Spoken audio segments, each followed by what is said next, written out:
Salut la famille, j'espère que vous allez bien, j'espère que vous êtes en forme. Ici le docteur Idriss Safak, j'espère que votre semaine a été excellente. Et vous le savez, chaque fin de semaine sur AfroForex, on fait un bilan de la semaine en ce qui concerne notre trading. Donc voilà pourquoi nous avons décidé de pouvoir faire cette vidéo. Et donc du coup, pour le compte de cette semaine, on va bien sûr aborder les trades que j'ai pris pour la semaine, on va aborder les difficultés que j'ai rencontrées, on va aborder également les éléments de solution qu'il faut entrevoir pour les prochaines semaines. Et encore une fois, moi, je vous le dis toujours, à la fin de chaque semaine, vous devez être capable de faire une sorte de bilan qui vous permet de vous corriger. Le bilan est là pour pouvoir prendre conscience des difficultés que nous rencontrons éventuellement dans le procédé, dans le processus d'apprentissage et vous trouver les éléments de solution qui peuvent être efficaces afin que nous puissions améliorer nos performances. Donc, je vous encourage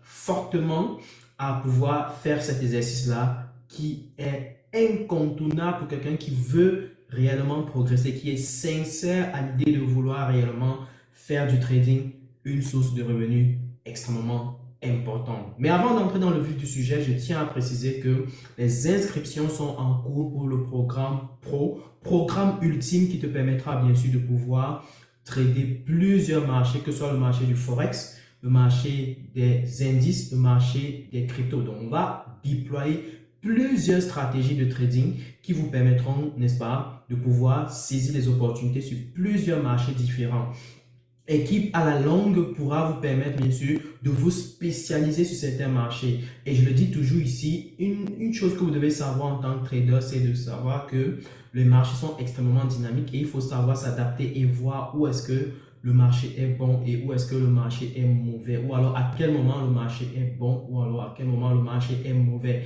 Et quand tu es capable de développer cette capacité-là, sache que tu vas t'en sortir sur les marchés financiers, à coup sûr, je dis bien à coup sûr. Et voilà pourquoi le programme Pro est là. Une autre chose qu'on travaille bien sûr et qui est extrêmement important et qui est un levier puissant pour moi, c'est de pouvoir bien sûr vous donner des stratégies secrètes que j'utilise à ma personne pour pouvoir bien sûr décrocher des capitaux, des gros capitaux qui vont me permettre de trader et gagner décemment de l'argent. Et oui, je vous le dis, c'est réellement possible. Vous n'avez plus besoin de trader 100 dollars, 20 dollars ou je ne sais trop quoi. Avec AfroForex, on va vous montrer quelles sont les techniques que vous allez mettre en place pour bien sûr décrocher ces capitaux-là. Oui, et vous allez trader pour des entreprises avec qui vous allez partager les bénéfices. Donc, vous recevrez 80% des bénéfices que vous allez générer et l'entreprise reçoit 20%.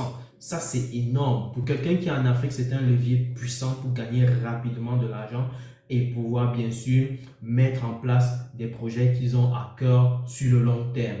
Et encore une fois, même pour ceux qui sont en Europe, même pour ceux qui sont en Amérique, c'est une source de cash flow excellent. Moi, je le dis clairement, c'est excellent parce que lorsque tu reçois ta paye, c'est là où tu comprends la puissance de ce levier. Ah oui, c'est ça.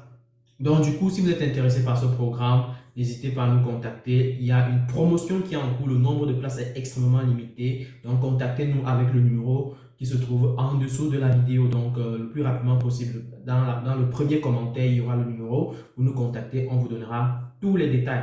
Alors, entrons dans le vif du sujet. Alors, vous savez très bien que nous avons eu une semaine qui était clairement mouvementée par un certain type d'annonce économique, à savoir le PMI. Et je l'ai expliqué ici à maintes reprises, le PMI est tout simplement l'indicateur technique, l'indicateur qui permet de pouvoir mesurer si les chefs d'entreprise vont acheter des intrants n'est-ce pas, dans leur processus de production, s'ils ont l'intention d'acheter beaucoup plus d'intrants. Et si justement il y a ce phénomène-là qui se produit, qu'est-ce qui va se passer? Ce qui va se passer, c'est que les indices vont exploser davantage si jamais le PMI va à la hausse et les indices vont chuter si jamais le PMI va à la baisse. Donc justement, on a eu des annonces qui ont été plutôt assez mitigées. Par exemple, en France, on a eu un PMI qui était plutôt à la hausse de manière générale, alors qu'en Allemagne, on a eu une hausse sur le secteur manufacturier et baisse sur le secteur des services. Mais de manière générale, en Europe, on a expérimenté une hausse, ce qui a manifester bien sûr les indices à la hausse. Vous avez vu certainement le DAX 30, le DAX 30 ou le DAX 40, le Nasdaq exploser massivement, je dis bien massivement. Et on a eu également l'euro qui a explosé. Et justement, c'est des prédictions qu'on avait eu à faire pendant le live du dimanche à partir de 19h GMT. Parlant du live, bien sûr, si tu ne suis pas le live, sache que nous faisons des lives chaque dimanche à partir de 19h GMT. Et tu as l'occasion aussi de pouvoir voir les prédictions que nous donnons ou alors les analyses que nous faisons de manière efficace. Et là, du coup, tu pourras désormais voir comment toi aussi, tu pourras être capable de faire ces analyses en bonne et due forme. Donc, prends le soin de toujours rester scotché les dimanches à 19h GMT. Donc, ça te permettra de pouvoir bien t'acclimater à tout ce qui pourrait se passer pour la semaine qui va démarrer sur les marchés financiers. Oui, donc laissez-moi partager dans mon écran et on va donc attaquer le vif du sujet. Ok, donc on partage l'écran rapidement. Alright. Donc du coup, nous sommes là sur l'écran et justement, lorsqu'on regarde le DXY déjà d'entrée de jeu, on avait envisagé une baisse du DXY. Donc le DXY, c'est l'indice qui mesure l'évolution du dollar américain. Et justement, si vous regardez bien ce que j'avais dit sur la chaîne YouTube AfroForex, donc si vous voyez bien même la page AfroForex, vous allez certainement vous rendre compte que j'avais déjà précisé ça depuis dimanche. Donc, on va essayer d'aller sur la page AfroForex pour confirmer. Et justement, pour ceux qui ratent les vidéos, c'est dommage, mais en réalité, tout est parfois dit dans les vidéos. Ah oui, ça je vous le dis clairement. Donc, nous avons par exemple ici dans le live, on a dit tantôt que on va avoir potentiellement du dollar, une chute potentielle du dollar. C'est dit en tête de liste, ok? En tête de liste. Donc, du coup, on a ça et justement, on voit bien que le dollar s'est manifesté. C'était plutôt assez prédictible, d'accord, compte tenu du fait qu'on s'attendait que le PMI pourrait chuter du côté des États-Unis. Et justement, on a eu une chute du PMI dans le secteur manufacturier et plutôt une hausse dans le secteur des services. Mais globalement parlant, on a plutôt considéré une sorte de chute. Mais les traders avaient déjà pricé cela dans les indices. Donc, du coup, ils ont commencé à vendre les indices dès lundi jusqu'à la journée de mercredi. Et mercredi soir, qu'est-ce qui s'est passé? Explosion totale du Nasdaq, pour ne parler que du Nasdaq. Et pareil pour le US 30. Le US 30 a franchi un nouveau palier des 39 000 $.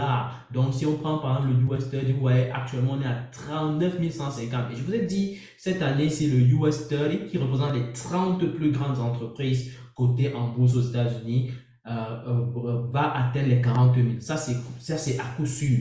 On n'est pas très loin de l'objectif dont je vois avec le US 30.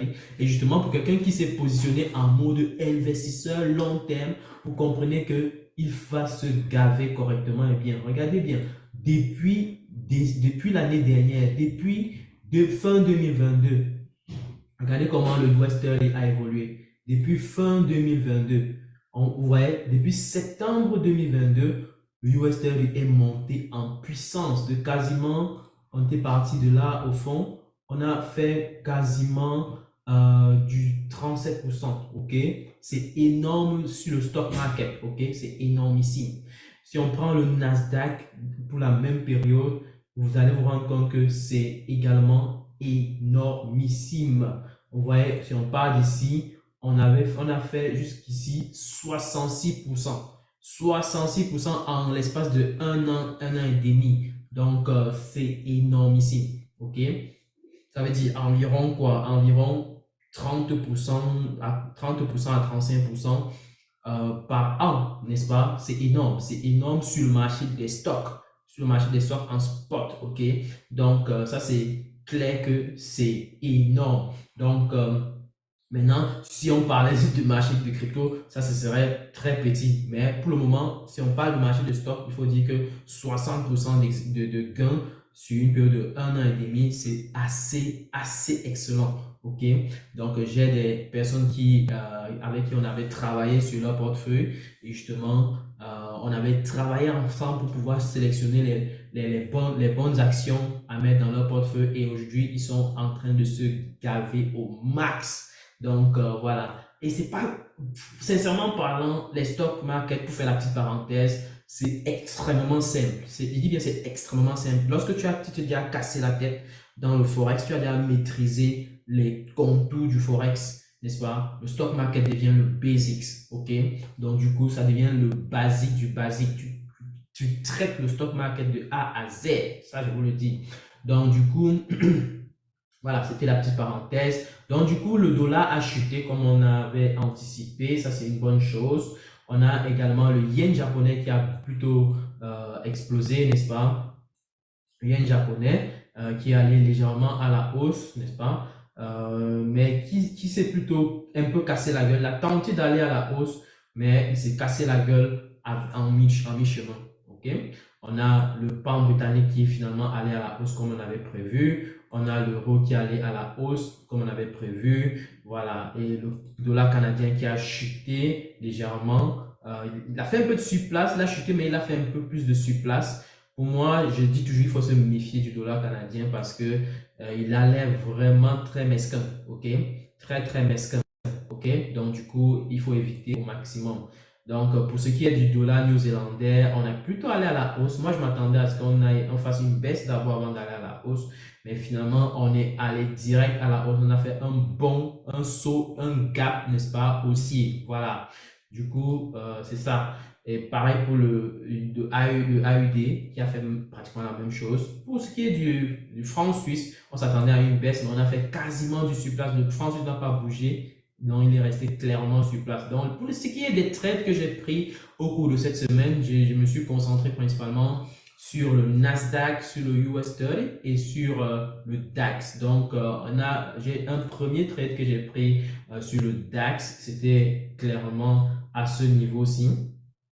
Donc, c'était à ce niveau-ci exactement, voilà. C'était à ce niveau-ci que je l'avais pris. Donc, je vais placer la flèche pour pointer et je vais placer ça pour pointer. Donc, j'avais pris le trade exactement vers la fin du marché ici, la journée de mercredi, d'accord, pardon, de mardi. Et j'avais visé, donc mon stop loss était à peine 50 pips, d'accord. Et j'avais visé exactement ce niveau des 17 200. Donc, je n'étais pas allé chercher très loin. Donc, on était très bas ici à 17 077, mais je suis allé chercher les 17 200. Donc, ça me faisait quasiment du 300% en termes de gain. Donc, 270% pour être plus précis. 270%, ça fait un risk ratio de 2,7. OK, c'est ce que ça veut dire quand je dis 270% de gain. OK, ou alors 2,7 en termes de risk reward. OK, voilà. Donc, le DAX a fait beaucoup plus que ce qu'on espérait. Ça, je m'attendais même pas à cette explosion massive. Et justement, qu'est-ce qui s'est passé? Le DAX a explosé totalement. Moi, mon take profit était quelque part là et je suis sorti brutalement du marché à positif. Donc, ça, c'était l'un de mes best trades sans stress, no stress sur ce trade. Et voilà quoi, c'était plutôt assez excellent. Le trade que j'ai pris également sur le Nasdaq est un peu pareil. Donc, je l'ai pris beaucoup plus bas, n'est-ce pas? Je l'ai pris exactement à un niveau clé important que je partage en général avec les étudiants. Et donc, du coup, le niveau clé se retrouvait exactement ici. OK? Donc, on attendait tous le prix ici. Avec les étudiants, on attendait tous le prix ici en groupe, dans le groupe privé des étudiants, des apprenants, des étudiants pro. Et là, du coup, quand il est venu frapper ce niveau-ci, on est tous entrés dans ce trade. Donc, vers la fin du marché, on est tous entrés sur le marché. Donc, un excellent trade qui n'a pas tardé à aller chercher le profit. Vous voyez comment on a eu des remontées verticales, une remontée verticale dès ce soir-là. Donc, après la bougie rouge, direct, dès qu'on a frappé ce niveau, boum, on est entrés tous. Et puis voilà, Et qu'est-ce qui s'est passé? On a eu cette remontée-là. Et moi, j'avais 50 pips, je crois, je me rappelle, j'avais 50 pips exactement sur ce trade-ci. OK? 50 pips. Donc, ça, c'était un bon trade, très, très bon trade d'ailleurs. Donc, 50 pips, c'était vraiment euh, assez bas. Donc, j'avais un très petit niveau de risque parce que je m'attendais à ce qu'on ait un rebondissement rapide sur ce niveau-ci. Donc, partant d'ici, vous voyez que mon take profit à la base était là. OK? Mon take profit à la base était ici. Donc, je ciblais clairement les 17 950 voire 18 000 parce que le Nasdaq avait déjà touché les 18 000 et il est revenu chercher les 17 300. Donc, pour moi, sachant qu'on avait atteint deux fois déjà les 18 000, il y avait des chances qu'on aille chercher facilement si on frappe ce niveau-ci et que les traders price bien sûr avec la baisse des taux parce que avant que cette remontée ne se prononce, on a eu une annonce sur le FOMC. Donc, le FOMC qui est à la rencontre de la Fed, qui publie des chiffres ou alors des actions qu'ils vont mener en ce qui concerne la décision sur les taux d'intérêt. OK? Et donc, du coup, dès lors que la décision est sortie, les marchés ont continué à chuter. OK? Les marchés ont continué à chuter. Et qu'est-ce qui s'est passé après? Pendant cette période-là, j'avais pris d'abord des trades sur le US30. Donc, je vais parler de cette trade-là de toute façon. J'y reviens. Donc, j'avais pris des trades sur le US30. J'avais pris deux fois le US30, mais je me suis fait sauter direct.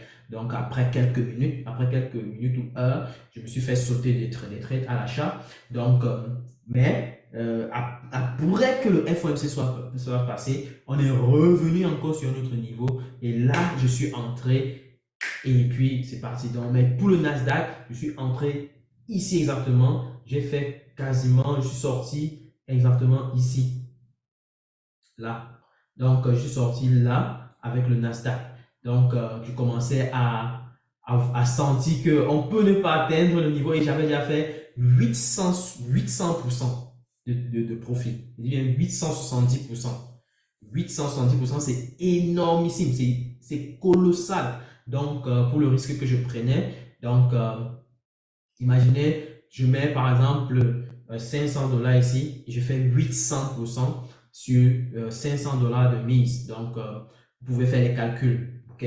Donc, du coup, vous pouvez imaginer que ici, on a eu une très belle remontée. Plusieurs étudiants ont pu valider des challenges avec ça. Ils ont pu décrocher, n'est-ce pas? Ils ont pu démontrer, n'est-ce pas, qu'ils sont capables de pouvoir suivre à la lettre les stratégies qu'on partage en privé en cours de formation. Et justement, c'est l'occasion. Voilà pourquoi la formation est intéressante dans le sens où on a des idées assez structurées, on a des idées assez coordonnées pour pouvoir bien sûr exécuter son marché, pour pouvoir trader son marché. Et ça, c'est l'avantage la plus puissante que tu peux prendre avant, que tu peux considérer lorsque tu trades, n'est-ce pas, dans un groupe de formation où tout est bien structuré, tout est bien organisé et que tu as juste à poser des questions, on va répondre et on va suivre de près ce que tu fais. Donc, voilà, l'opportunité était plutôt assez puissante. Donc, moi, je dis encore félicitations à tous les étudiants qui ont validé leur challenge.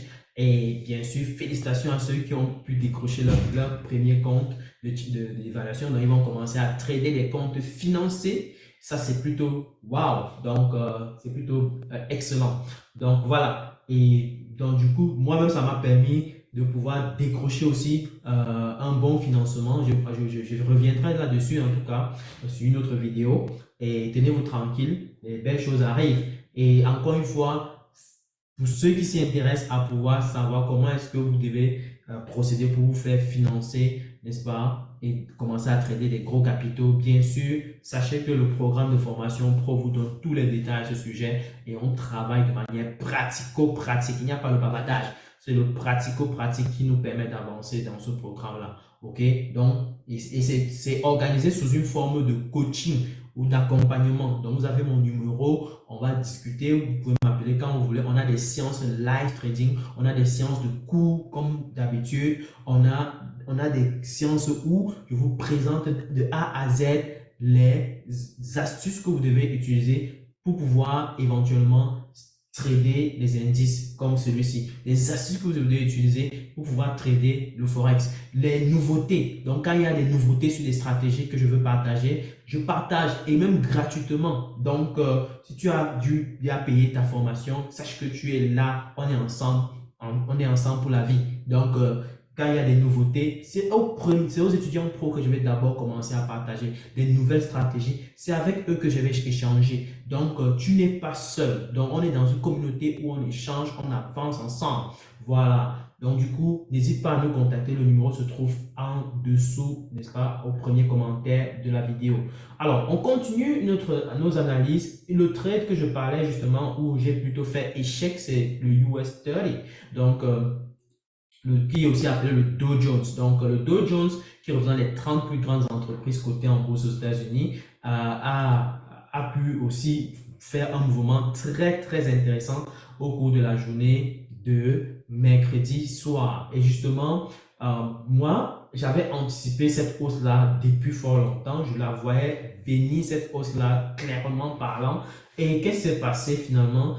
On a eu d'abord un premier rejet, comme vous pouvez voir ici. On a eu un premier rejet à ce niveau-ci. J'avais d'abord pris le trade tout en haut ici parce que j'anticipais que on pouvait rapidement aller à la hausse avec le Dow Jones. Et justement, le Dow Jones a l'art souvent de faire ce genre de comportement où il va tellement vite à la hausse, tu n'as même pas le temps de pouvoir te positionner. Donc, voici l'endroit où j'ai d'abord pris le trade, n'est-ce pas? Et qu'est-ce qui s'est passé? Ça, c'était mardi. Qu'est-ce qui s'est passé? On a eu une chute brutale, j'ai été éjecté et j'ai tenté encore une autre opportunité le mercredi, mais plutôt dans la matinée. Donc, dans la matinée, j'ai tenté une seconde opportunité avec le Dow Jones où on voit par exemple ce marteau aussi qui s'est formé. Je suis entré dans ce trade-là en visant toujours les plus hauts, c'est-à-dire les 39 000 environ. Donc, du coup, qu'est-ce qui s'est passé? J'ai été éjecté. Et justement, j'ai dit, bon, ok, là, c'est déjà bon, ça fait 2 trades de perdu.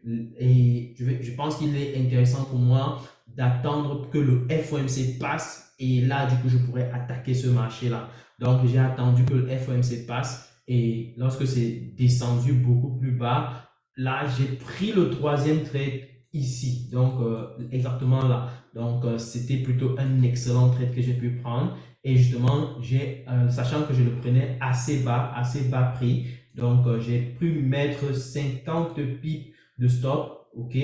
Et mettant 50 pips, qu'est-ce qui s'est passé? J'ai eu, je suis allé chercher quasiment ce niveau-ci, n'est-ce pas? Ce niveau-ci, donc ça me faisait quasiment 700 à 800%. Donc 700 à 800% avec le Dow Jones. Donc, il y a eu une explosion totale. Donc, du coup, avec les 800% que j'ai pu réaliser sur le trade environ, j'ai pu récupérer via les pertes que j'ai réalisées mardi et mercredi matin. D'accord? Mardi soir et mercredi matin. Et j'ai pu réaliser un profit donc de 500% sur le Dow Jones. OK? Donc, voilà, c'est plutôt excellent. Ce qui fait que il faut comprendre une chose ici. Il faut comprendre une chose ici. Quand tu traites, ça c'est la leçon que moi je tire. Encore une fois, quand tu traites, tu dois garder ta sérénité malgré le fait que tu te fasses cogner sur le marché. Tu dois être capable de garder ton calme. Et le trading va te pousser à travailler sur ton calme. Tu dois être toujours calme. Tu dois être toujours serein. Tu dois être toujours posé. Oui, tu m'as bien entendu. Tu dois toujours rester posé malgré la difficulté que tu rencontres. Et j'ai fait une publication hier dans les groupes disant que hey, chaque jour, on aura des problèmes. Chaque jour, on aura des difficultés. Chaque jour, des problèmes vont exister. Il n'y aura pas de jour où tu vas te lever et tu pourras éventuellement dire que bon, les problèmes sont finis. Ça ne va jamais exister. Donc, du coup, ça ne sert à rien de stresser. Je vois beaucoup de personnes stresser malheureusement. Je vois beaucoup de personnes se mettre dans tous les états. Ça ne sert à rien purement. Ça ne sert à rien. Donc, tu dois être capable de comprendre que, hey, je dois tout simplement me calmer, garder mon état serein et orienter mon cerveau en mode solution. Voilà. Je dois orienter mon cerveau en mode solution. On doit trouver juste les solutions utiles pour avancer. Dans la vie, on aura toujours des problèmes. Ça, c'est clair et net. C'est juste la forme du problème qui change. Et le stress va persister si tu restes dans tes états émotionnels. Donc, garde ton calme, garde ta sérénité et oriente ton cerveau en mode solution. Et je te dis tout simplement beaucoup de courage. Oui, oui, je te dis beaucoup de courage parce que je sais que ce n'est pas facile, ce n'est pas du tout évident. J'en connais qui ont beaucoup de difficultés à pouvoir progresser dans leur trading et je sais que ce n'est pas facile. Voilà pourquoi je te passe ce mot d'encouragement pour que tu restes fort et tu avances parce que tu as décidé que c'est grâce au trading que les choses vont avancer. Donc, reste tout simplement concentré, continue de travailler, ne lâche rien. Je peux te dire, c'est extrêmement gratifiant. Continue de pousser, de bousculer jusqu'à ce que tu parviens à avoir ton premier compte de challenge validé. Hein? Ton compte financé, que ce soit un compte de 10 000, 20 000, 25 000, 30 000, 50 000, 100 000, 500 000, whatever. OK? Donc, du coup, prends le temps de pouvoir mettre ça en place et tu pourras donc comprendre que ça valait la peine de pouvoir persister. Ça valait la peine de pouvoir essayer encore, encore et encore. Je vous remercie encore pour cette vidéo, la famille. Partagez ceci au maximum. Dites-moi en commentaire quel était votre bilan de la semaine. Comment est-ce que ça s'est passé? Est-ce que c'était une semaine extrêmement positive? Quels sont les trades que vous avez pris? Dites-moi ça en commentaire. Partagez vos commentaires, n'est-ce pas? Et ça nous permettra de pouvoir, bien sûr, avancer, de pouvoir, bien sûr, voir comment est-ce qu'on peut progresser tout en restant efficace et performant sur les marchés. Voilà, je m'arrête sur ce point et je vous dis tout simplement, portez-vous bien. Bon week-end à tous. Pour des formations, vous avez le numéro en premier commentaire et rendez-vous au live de dimanche à partir de 19h GMT pour une nouvelle revue de marché croustillante. Allez, à très bientôt. Ciao.